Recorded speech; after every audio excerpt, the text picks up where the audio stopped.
Hello friends, welcome to Nandini சமையல். இன்றைக்கி நம்ம பார்க்க போகிற ரெசிபி பார்த்திங்கன்னா எல்லாருமே விரும்பி சாப்பிடக்கூடிய சிக்கன் சில்லி ரெசிபி தாங்க பார்க்க போகிறோம். வீடியோக்குள்ளே போகிறதுக்கு முன்னாடி நம்ம சேனலை நீங்கள் புதுசாக பார்க்குறீங்க அப்படின்னா மறக்காமல் சப்ஸ்கிரைப் பட்டனை அழுத்திடுங்க, பக்கத்தில் இருக்கிற பெல் ஐக்கானை கிளிக் பண்ணிடுங்க. வாங்க வீடியோக்குள்ளே போகலாம்.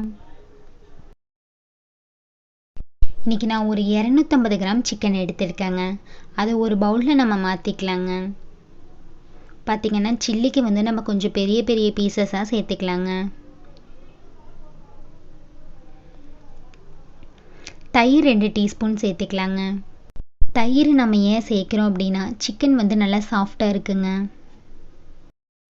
இஞ்சி பூண்டு தட்டி வச்சுருக்கேங்க, அதையே சேர்த்துக்கலாங்க. மிளகாய்த்தூள் 2 டீஸ்பூன், சில்லி பவுடர் 2 டீஸ்பூன் சேர்த்துக்கலாங்க. கார்ன்ஃப்ளவர் மாவு 1 டீஸ்பூன், உப்பு தேவையான அளவு. நல்லா மிக்ஸ் பண்ணி விட்டுக்கலாங்க.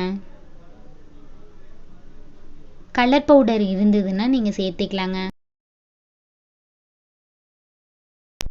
பாருங்கள், இந்த மாதிரி நல்லா மிக்ஸ் பண்ணி விட்டுக்கலாங்க.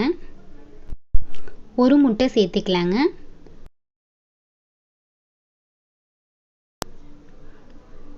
நல்லா மிக்ஸ் பண்ணி விட்டுக்கலாங்க.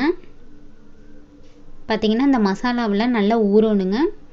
ஒரு மணி நேரம் நம்ம நல்லா ஊற வைக்கணுங்க.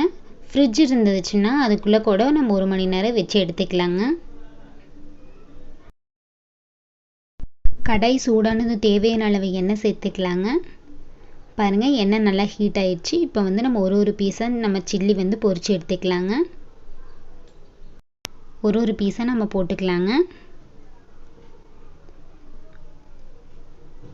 ஒரு சைடு வெந்ததுக்கப்புறம் நம்ம அடுத்த சைடு நம்ம திருப்பி போட்டுடலாங்க. அடுப்பு மீடியமில் வச்சு ஒரு 3 to 4 நிமிஷம் நல்லா வேக வைக்கணுங்க. எல்லாருமே விரும்பி சாப்பிடக்கூடிய சிக்கன் சில்லி ரெசிபி ரெடி ஆயிடுச்சுங்க. வித்தின் 20 மினிட்ஸில் நம்ம செஞ்சு எடுத்துடலாங்க. இந்த ரெசிபியை நீங்களும் செஞ்சு பாருங்கள். செஞ்சு பார்த்துட்டு கமெண்டில் எப்படி இருக்குதுன்னு சொல்லுங்கள். தேங்க்யூ.